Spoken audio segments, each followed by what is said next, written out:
Hello. Been a while since I've uploaded again because of more of the same. Busy, busy, busy. It's been an excellent summer. Life is better when you're busy. Fill your days with things, my friends. I suppose that's going to be the opening piece of advice. Let's see if I remember enough of it to make it to the end. But chapter 11, Jerusalem. The morning after the storm and the subsequent walk to the city of Jerusalem was hot. The sun emerged in full force from the distant sandy horizon and flew straight overhead to beat down unrelenting light onto the Varangian as they marched. For their fortune, they had not long that day to march before they, all of them, came up to the crest of a hill, and the band of Varangian guard, without form or order, looked together upon the great and ancient city of Jerusalem. From where they first beheld it, they were able to see the sun shining on the dome of the Temple Mount. Spires and buildings rose up from the ground, surmounting the dark brown wall and climbing high. What a sight! Harold said loud enough that all might hear. Upon the sea I shall pray on the hill. Come, my guard, my Varangian. Come, and we shall have a stake made in the city. He marched off swiftly, and the rest followed. Their lack of formation remained consistent, and so a great rabble walked the road to Jerusalem, the holy city of peace, watched in stunned awe as a horde of Vikings trampled the ground heading for the gate. You think they'll even open the doors for us? Ragnar looked about, seeing the wide swath that paid little attention to the confines the road described. Of course they will. We have all these. Bodil paused, looking around. Respectable-looking craftsmen to help open the way. Ragnar chuckled and shrugged. You think Lord Harold would have to talk with the door? Or will we be shot at? Asked Harold Stromharm. He and Olaf had comfortably joined with the sailing Varangian and thus far had greatly enjoyed the way. What if they just opened the doors? Asked Niels. Of course, he only started to say this as he saw the evidence that was already happening.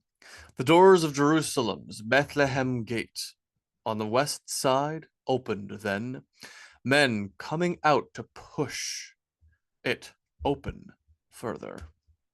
Well done, Niels, Inga said, smiling at his joke. Seid verdandi you have, she said, rolling her eyes. Odin had visions of the future, Inga. Remember, it is not only the Norns that know the threat. He grinned at her. Look at this place, Fitbjorn said as they passed through the doors and into the city. The defenses were everywhere about them. The walls were thick, and the archers atop the towers looked vigilant.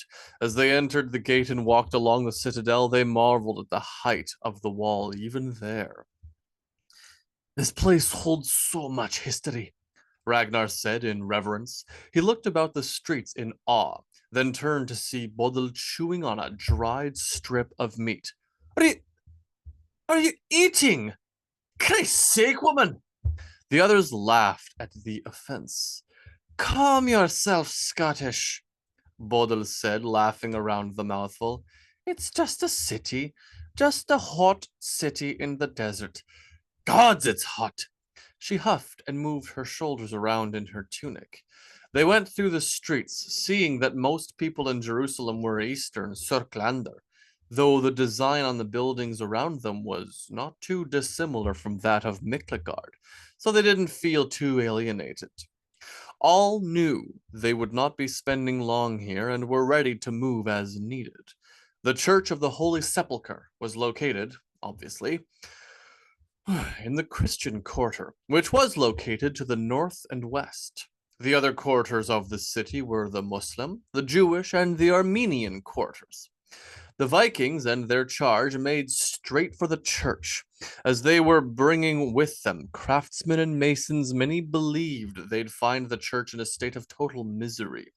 They imagined some few columns standing, maybe, if not but smithereens pounded down to the foundation.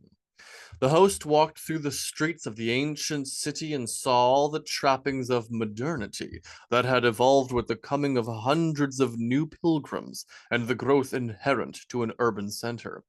There were market stalls of canvas tenting and trade available. There were homes and families busying themselves about the streets. There was industry and scaffolding about that indicated construction or repair. The city was alive, and the inhabitants active everywhere. When they did see the edifice of the structure, they all of them were impressed at what destruction they indeed saw. The fact that there was anything left was impressive, as its ruin was all they could see now. Though it was far more than a few scant columns, the remaining ruin of the church were walls and levels that towered above them as they approached. The Church of the Holy Sepulchre must have been a grand presence in a city of grand presence. It would never have stood against the glory of the Temple Mount, though. What was still left here rose into the air and had some small windows that remained against the destruction it was said to have endured. A man wearing robes stood at the door of the church and descended the step as he saw them coming. He said something with his hands stretched out wide, addressing them all in a language they did not understand, which sounded like it should have been something like, "Welcome." He smiled broadly at them, with his amicable red face and well-groomed beard. He looked around a moment, clearly expecting a response. One of the porters among the craftsmen came forth and spoke with him in his same language. Then a moment later he started to laugh and looked back at Harold. "He asks if you are Greek," the translator said, laughing still. Harold and the rest laughed along with him. "Ask him if we look Greek," Harold replied, with his fists planted proudly on his hips. The man did so back and forth some more. "He says your armor is strange and your hair color stranger, but he thinks you have Greek skin." "Perhaps he but thinks anyone with skin lighter than pure pitch is Greek," Harold replied. "Tell him we are here to hunt bandits while these men work on the church. They are paid for by the Emperor of Michael of Miklagard, and are to serve at his pleasure." The translation brought another smile to the amiable man's face. "He says you are all invited to a special mass he will hold tonight in honor of the growing of the building." Harold smiled at this. "Thank him for this. Also let him know that we are bringing great gifts to lay at the grave of our Savior, that we too have offerings for the cross, indeed for all the relics that are kept here. Please let him know these things, and ask him where we might stay the night. We have marched for a week and sailed for longer. We will not stay long in the city, though. Ask him, where is the fabled Bethesda and the spring of Gihon?" The look on the man's face seemed to be of a kindly father who saw the enthusiasm of a son and smiled on it. The priest put a hand on Harold's shoulder with the same smile on.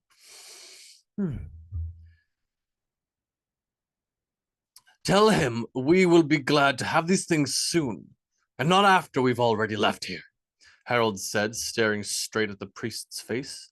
A look of annoyance crossed his eyes. The interpreter summoned over all the workers and they made for the church. "What are we to do in this night, you wonder?" asked Halfald. "Well, come and join the mass," Ragnar replied. "You are all welcome to come and have your souls attended.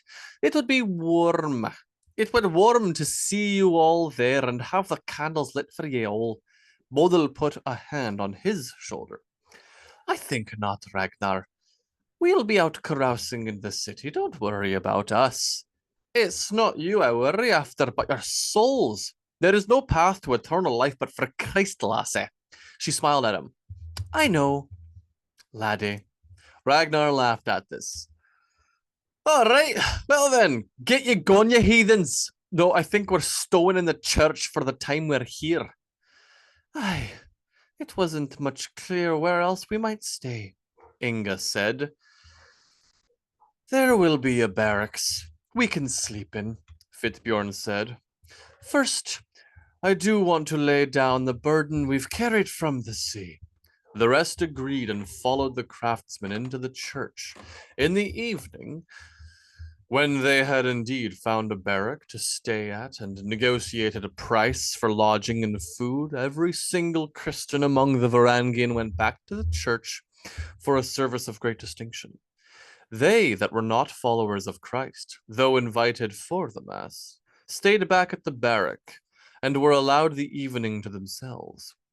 Fitbjorn and Hafald sat under a broad-leafed tree somewhere near the barracks and watched the sun descend until reaching the wall. The others were off somewhere. Inga had told Hafald that there would be a surprise for him that night. He thought he knew exactly what she meant, so hadn't asked at the time. White Cloak, do you truly think the Aesir are watching us, taking note of our victory? We are so far from them, it feels, the lands of ice. Fitzbjorn looked up. The sky was clear without a single cloud visible. The darkness of every night so far made the stars sparkle, and he knew this night would be no different. From his hall he sees us. The ravens are his eyes now, and besides that, the spirits know and follow us. The very Vater follow us. Perhaps that makes this place glow in the eyes of our ancestors and the Aesir. Maybe our being here brings their attention here. But would not you have thought that Heimdallr will have already seen this place in his great watch of Midgard? I think it likely that the Valkyria have come this far to the east before and taken worthy warriors to the hall. Fitbjorn looked at him with a smile. Even against the will of they and their gods? Hafald smiled back at him. Do you think the Allfather has not seen some examples here and decided to bring them into his hall? Maybe he offered them a seat and a cup of mead to sway their souls. He laughed. What powerful warrior would not want at least to spend a night to boast of their glory and prowess to a hall of the slain heroes? I'm sure their gods would understand and be gladdened to see them well respected thus. Stealing their souls. To dine and drink with the gods and the peoples they never knew. Yes! And to fight in the courtyard, and to fuck on the tables, being welcomed, even if for only a brief time in the Valhalla, is the greatest respect a warrior can garner in life. Fitbjorn raised his cup and poured out a sip to the Vatir. Skål, he said. Would it not be a wondrous thing to meet great warriors from all of Midgard in the hall? Perhaps there are powerful Roman fighters and Circlander. I can think easily that the Allfather would want them, at least to meet them, hear their story. Perhaps they could fight and teach what they know in the courtyard. What a glorious thing it would be, to be so well known for your deeds that you are welcomed and taken to the hall. On those feats alone, we aim for Valhalla's both, friend. Hafeld drank from his cup. His elbows were resting on his knees and his hands hanging lazily before him. He exhaled. White Cloak, what is your name? Or at least, why don't you tell us your name?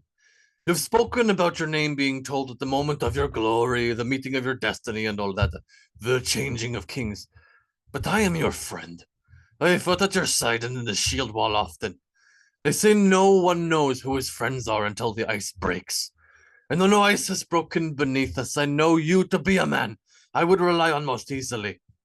You might be the best fighter with an axe I have ever seen, and yet I know so little about you.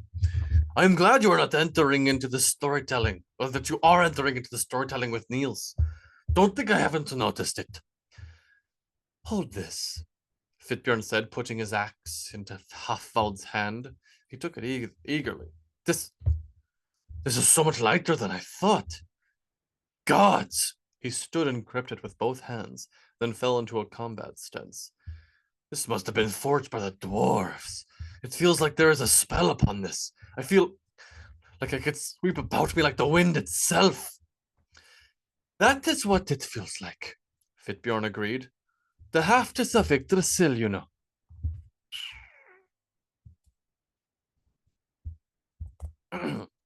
Yes, you have said that. And the spearheads from the bear made his axe. He smiled at the recollection of his story. That is exactly so. Havald put the butt on the ground and folded his hands over top of the blade. Together, he and Fitbjorn looked at the people who were watching them and whispering among themselves. Always a curiosity, aren't we? Asked Havald. Can you blame them? They've never seen peoples like us before, I don't think. We are a head taller than them at least, and our fair skin makes us a natural oddity here. I think I have been in this land south long enough that I look Greek. Remember what the priest thought of us? Fitbjorn laughed. That is so. Wait, Niels! He shouted. Niels walked to them from a street. There you are! I told her you wouldn't leave the Christian quarter. He was grinning. Come with me. We haven't organized something for tonight. What? Has Bodil found a whole larder for us to have the other half of? Hathald laughed. As it happens, that is part of what she has done. You must come to see the rest, though. What is it? Asked Hathald. It is a surprise. Now come! I hate surprises, he said, but handed the axe back to Fitbjorn and walked with Niels, pressing him with no further questions. A feast? Asked Fitbjorn. I would enjoy a feast rather greatly this night. I was only waiting to have the night freed with excuse me. I was only waiting to have the night freed with Inga. But alas, I think there may be other plans. Niels walked only ahead, a self-satisfied look upon his face the whole time. They came to the Church of the Holy Sepulchre, but Hafald and Fitbjorn watching both Hafald and Fitbjorn watching it grow with trepidation. Niels, you are not serious, are you? Niels, the games are done now, Hafald said, hands up and backing away. I think I'll be going back to drinking. A Christian Mass is not the kind of event I want to attend. Ever. Unless I'm reading. Neil started laughing at the distress he saw on both their faces. Then let us go to a better church and see what we can glean from Lindisfarne. Havald and Fitbjorn exchanged a look. Niels, what the hell are you talking about? Havald asked. We're going to a different church, friends. Not much better, Fitbjorn said with a flat stare. Oh, just follow me. He led them off further south, beyond the Church of the Holy Sepulchre, and they followed trepidatiously. Soon thereafter, they came upon a smaller church that seemed to have no one in it or around it. The night had grown dark, and there were no fires or light to light this place. What are we doing? Asked Hafald, struggling to see. Niels said nothing. He merely walked to the door on the right side of the building and knocked. Who is there? Came a voice from within. I am among the damned of the Varings. Come to meet in hell with the others. Hafald and Fitbjorn looked at each other again. Then you are welcome. Their expressions turned to surprise. A secret phrase to enter a church? Asked Fitbjorn. What the hell is this? Exactly. Welcome to hell. The door opened then, and the Varangian permitted them in. Fitbjorn recognized the man. His name was Brock, but they'd never spoken. He nodded to the man. Brock. Downstairs. No name. He returned with a grin, and they clasped hands. Ahead of them, there were indeed stairs leading down to a basement. When they reached the room below, they immediately understood everything. Niels! You are an asshole, Hafald said with a laugh. I didn't know if this was going to be a supper or my own execution. Niels laughed back, and a man came to them with 3 horns. They each took one. The large room of the basement was packed with every Varangian who was not at the other church. They all had horns or cups, and the few candles in the place were lighting all the merriment. "Oh, look who has finally arrived," Inga said. The rest looked to the door and saw them. Then they cheered. Fitbjorn raised his horn over his head and walked to the center of the room. He looked around at them all. There were about 100 men and women who didn't worship the Christ God here. "What a fine gathering this is," he said to agreement. They were all encouraging him with cheers. "Now you all know of me. I Wait, what am I saying? No one knows me." Every one of them laughed along with him in this. A woman pushed him on the shoulder, and he took the push to do a small lap around the center circle that had been made. "He is not, of course, the only heathen that is late," Hafald said, stepping forward to more cheers. Fitbjorn took a step to the side and put both arms around Hilda, another warrior woman. "Brynulf!" Niels shouted.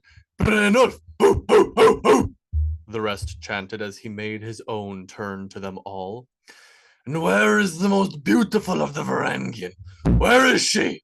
he asked. "I'm right here," Bodil said, stepping out of the circle. All laughed, but Hafald and Fitbjorn looked at her in surprise. Bodil was marked with many runes, as much white and black paint on her. She held a staff with a bird's skull on it and wore a robe. She looked every bit a priestess of a hof, a temple to the gods. "Bodil, this is..."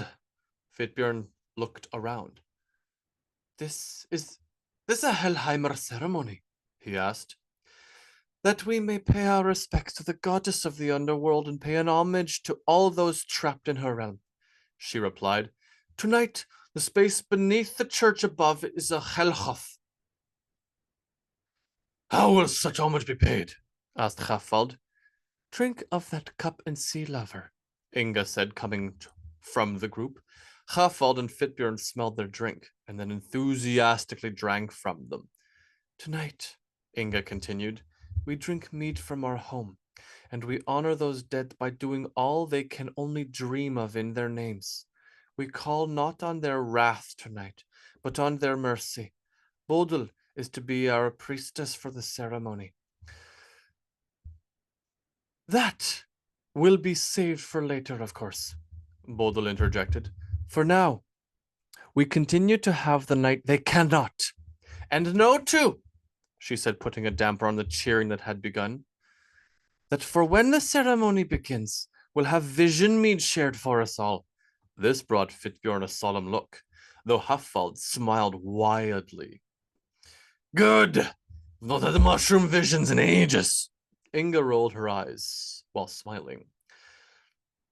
"It isn't meant to be fun and for celebration," she said quietly to him. He put his arm around her waist. "It is meant to be whatever I decide it is to be. Not that I want what the visions are for. Is that not what I want the visions for?" She shook her head.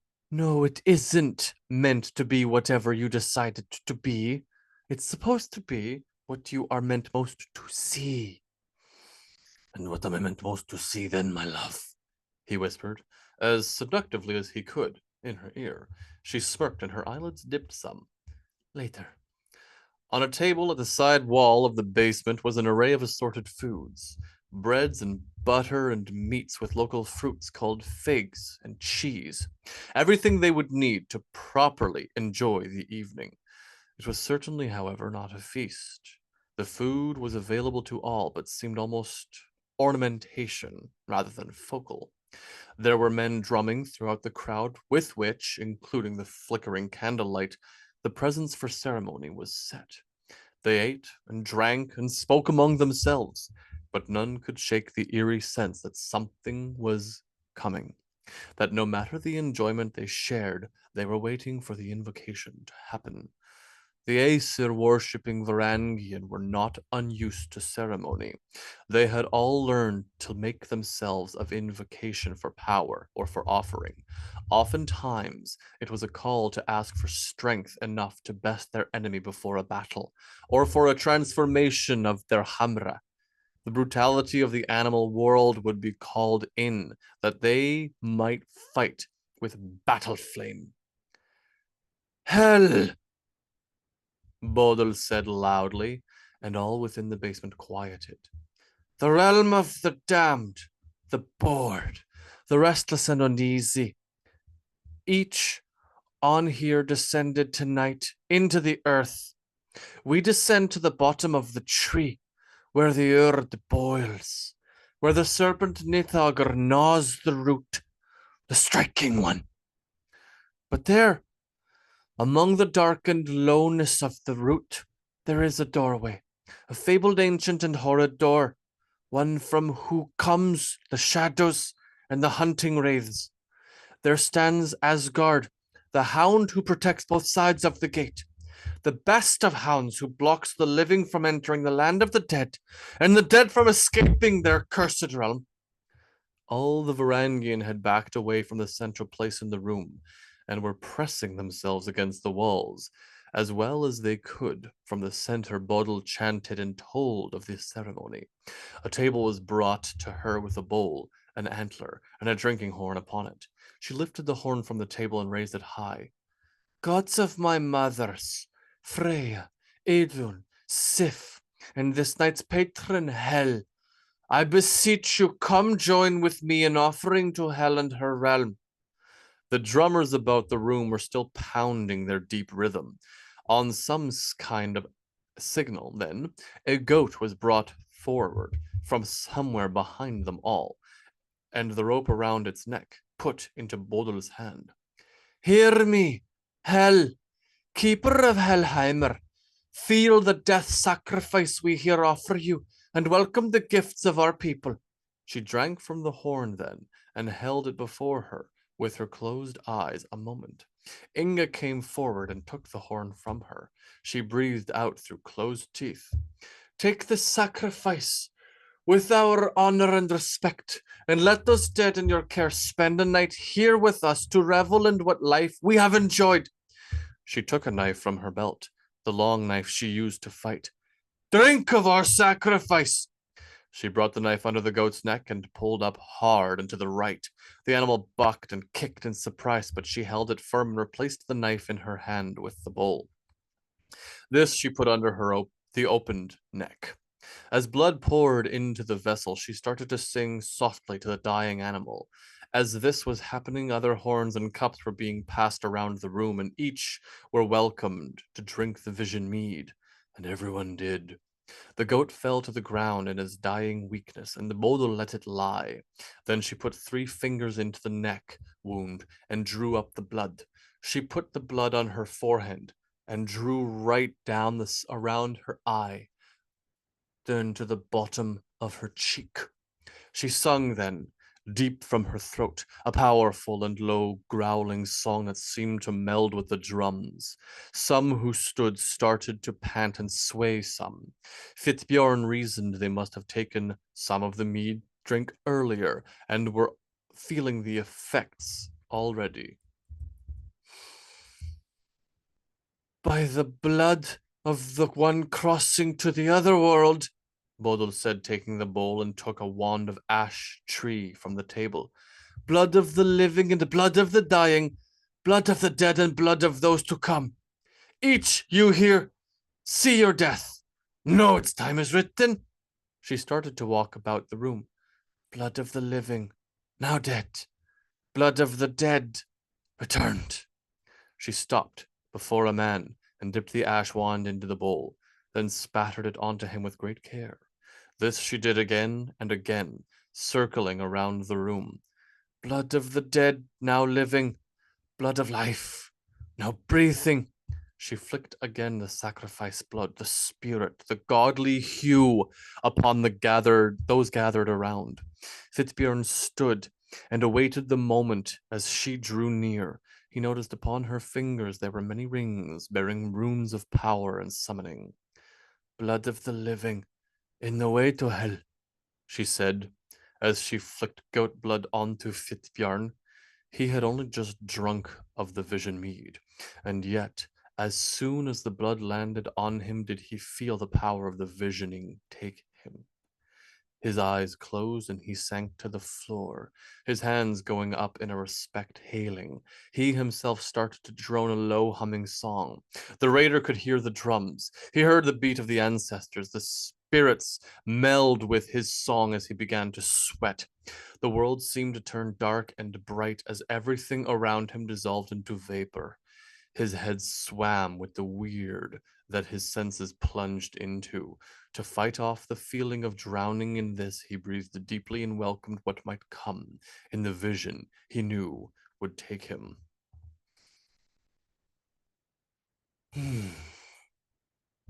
End of chapter 11. I